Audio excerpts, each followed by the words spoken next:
You got any jewelry by chance? Huh? Costume jewelry or anything like that? I see you have a jewelry box. Oh, this is You can ask him. Actually, he's the one who's. Oh, I thought you guys, yeah. No, it's not. He's the boss. That's the boss. Okay, that's the boss right there, huh? Yep.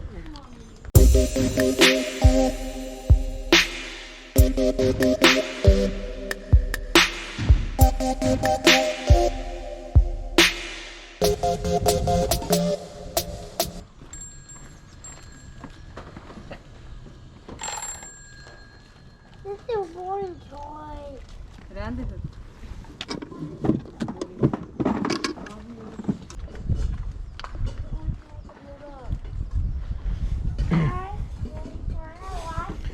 How much for the Barbies over here? She said they were 20 bucks each. 20 bucks? But then she said 50 bucks for all of them. 50 bucks for all? Okay. Is that in there too, or? This is, I don't know how much she wanted. This is all Silver plate? silver. I don't know what it is. Can I look at it? Or? Yeah, look through it. Okay, so how much, how much did you want for this whole thing? $100 for the whole box. Or 75 for the whole box. Who cares?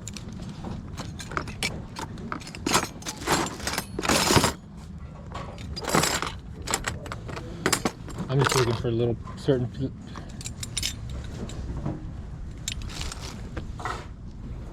Would you go 40 bucks for the whole box? How about 50 bucks for the whole box? There's a lot of value in that. Yeah, a lot of it's, you know what?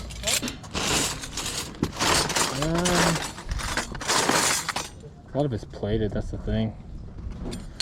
Yeah, some of I'll it's tell you what, silver. I'll take 50, yeah. Oh, 50 bucks? 50 bucks. Yeah, I think so. Yeah, let's just do it.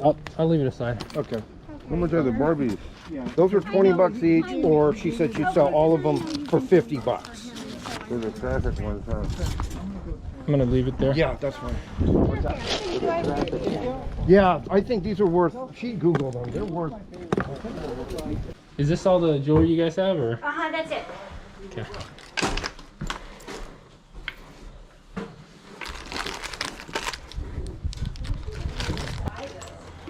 Okay, that's all cleaned out, so if you want that.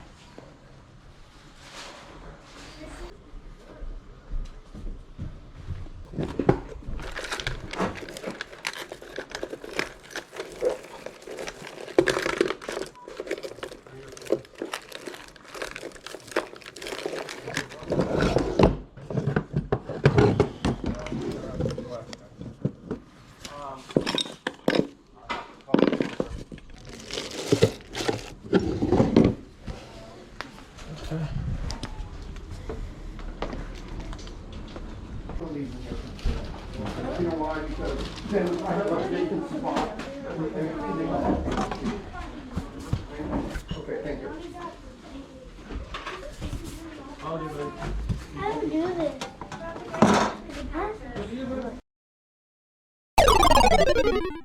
Of course he is.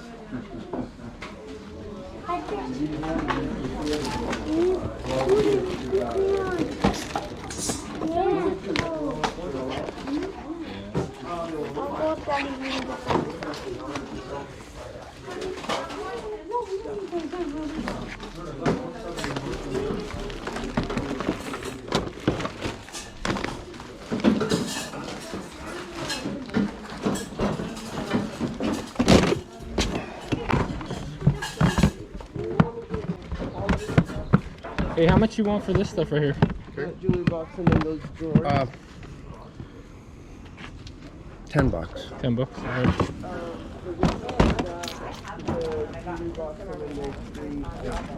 Those are 40. How about we say,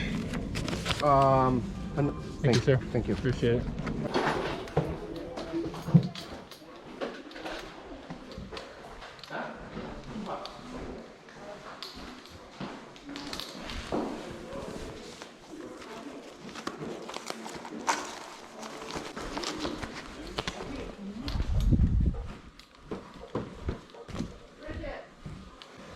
We got the trailer out front. I figure we'll take this, that, and then that. All right, cool. Sweet.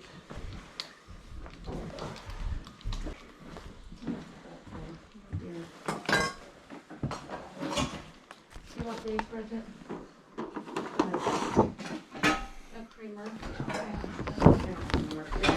that face.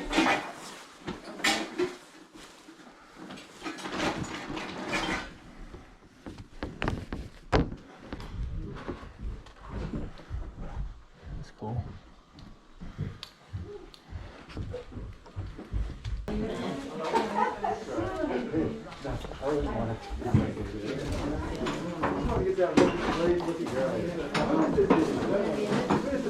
Well, we have 3 other people that wanted that as soon as it got sold. Oh, yeah. $3? Yeah.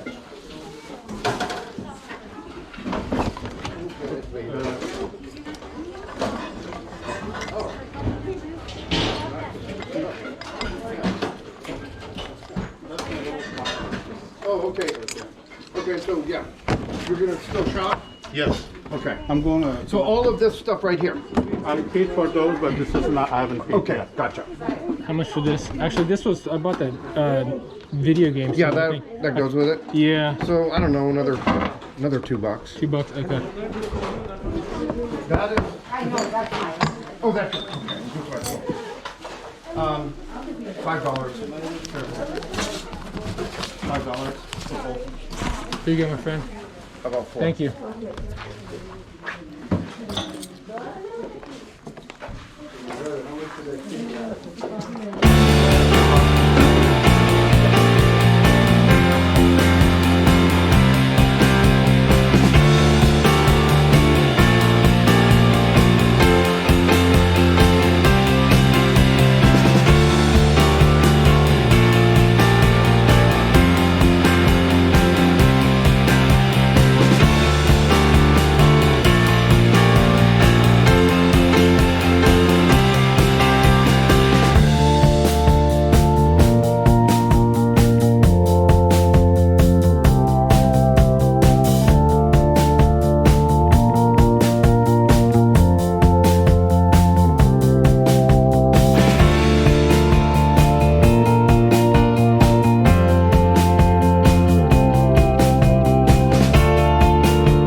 Okay guys, what an amazing estate sale. That was the first estate sale Saturday that I went to, and we found a lot of stuff. Just kind of on a recap, I'm not going to go over everything because even though it didn't look like I picked up a lot, just that box of silver for $50 was a beast in itself.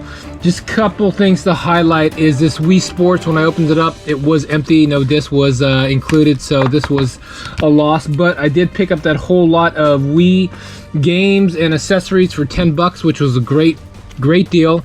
Also found this recipe book just sitting on the floor. I don't know why. It was in a room, sitting in the middle of the floor.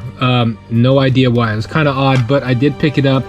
One thing to think about when you look at these recipe books is people actually buy these recipes if they are handwritten. So a lot of this stuff in here, if we go back to these pages, there's a lot of handwritten recipes in here. So these can go for some money. I've seen them go for hundreds of dollars.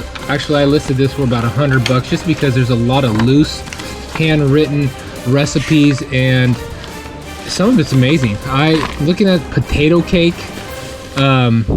There was a mayonnaise pie or something. It was just crazy things that you wouldn't even think of trying, and I never seen anything like it. Obviously these are very old.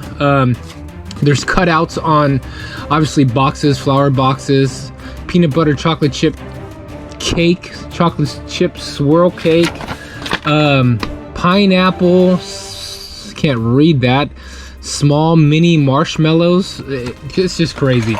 But anyways, if you see recipes that are handwritten, people buy them, so pick it up. You know, you can sell that no problem.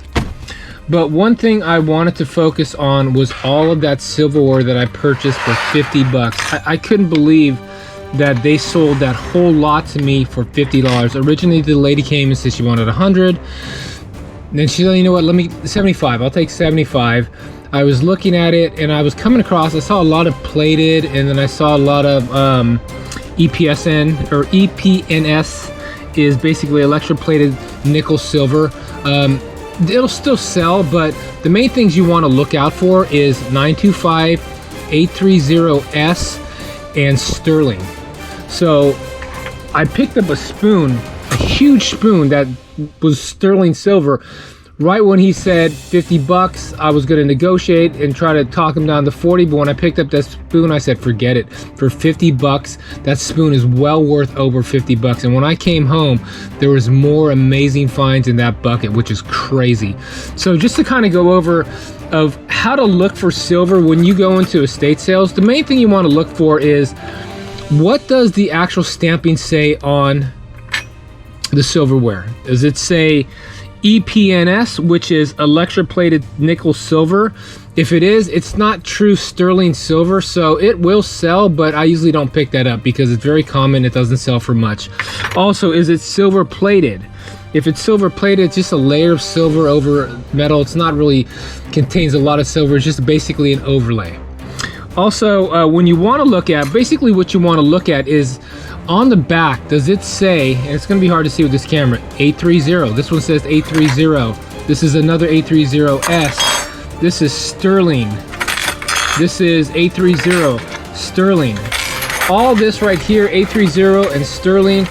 A couple little ones are 925. These ones are community plated,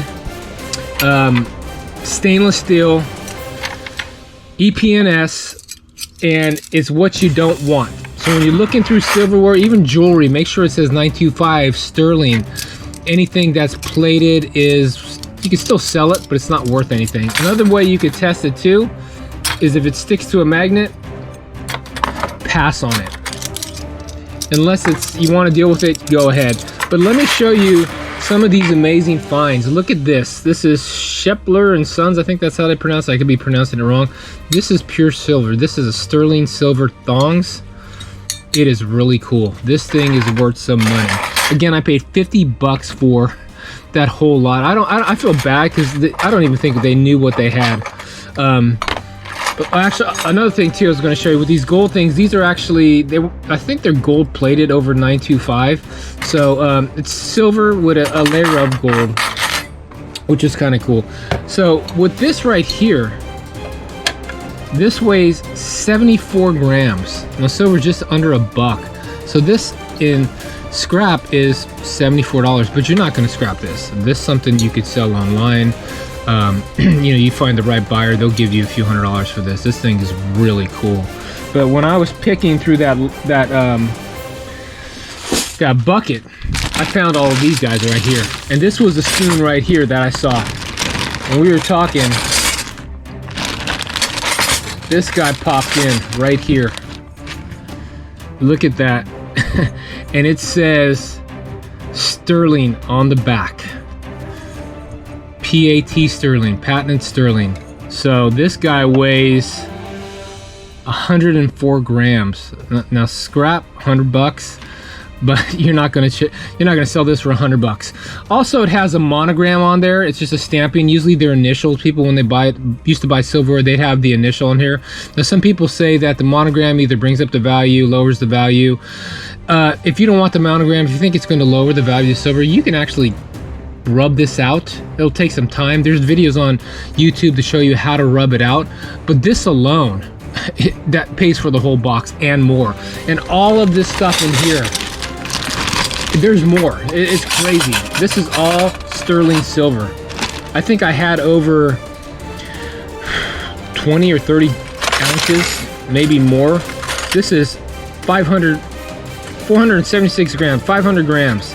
So that's, you put in dollars, 500 bucks. But that's scrap price. You don't want to pay scrap price. You want to sell these individually. And you might have to find the right buyer, but, and it's a lot of work to list online, but pick this up. You always want to pick up silver and gold. The thing with silver and gold is it's always going to hold its value. It may drop down, but it will always hold its value. And if there's ever an apocalypse, you have silver and gold on hand. So this is the stuff that I actually listed, actually wrapped it up. But these are little spoons, soup spoons. This is a, I want to say it's a sauce spoon. There's another set of thongs. Just amazing. I can't believe they sold me all this silver for 50 bucks. I'm still in shock. But I think the person died. They had a little bit of time to get all the stuff out of the estate, and that's how it happens. People just sell away the lives of others, and it's a shame. This one's kind of cool. This is a sterling. It says baby. This is probably a baby's fork. But I'm still going through a lot of the silver and just coming across stuff that's just amazing. Now there was lots of other silverware that were silver plated. It was EPNS. Nice designs on them, right? The design is great. You can still sell that for, you know, hundreds of dollars depending on how many pieces you have.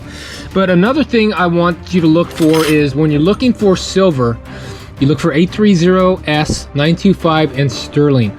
But also you want to look for, okay, you want to look, does it have a monogram on it? Does it have initial? If it does, you can weigh it out. Does it bring it down the value? Yes, no, I don't know. Some people say yes, some people say no. But the main thing too is, does it have a maker's mark? And what I mean by that is, who made the actual piece, right? Some of these were Shrivco, NW, which is a Norwegian stamp. But some of the stuff that's worth a lot of money that you can look for, Reed & Barton, T&Co. So basically, when you're looking at the back of these, you know, silverware jewelry, is there a little maker's mark, right? And I'll put a couple maker marks on the screen. But the maker mark and whoever made these items, it will drive the price up. Meaning that even though it says sterling, a standard sterling spoon or cocktail fork like this, it just says sterling, you're not going to get a lot of money for it, right? Again, scrap for this little piece is $8, but again, you're not going to scrap it. You probably sell this for 25 bucks, 30 bucks, if that, right? But if a certain maker made this, say T&Co, it's going to go up in the hundreds. So few things to look for again. Is it sterling? Is it 925? Does it have an 830 stamp on it, meaning that it's the percentage of silver, right? Does it have a silver plated stamp on it? Is it have an EPNS stamp, which is electroplated nickel silver? Try to stay away from those. I tend to stay away from them. If you want to mess with it, go ahead. You can still sell it. Also, what's the maker mark? Right? How old is it? The maker mark will also put markings on there to tell you the age of the silverware, even the jewelry. So look out for that. Other than that, again, this was an amazing find. I am still just in awe. I got some really other cool stuff that I haven't listed. What I listed, I kind of put in the video. I'm over 2,000 plus on it, and I still haven't gone through everything. So I'm probably it's gonna keep climbing up. But again, I appreciate you watching. Scout out.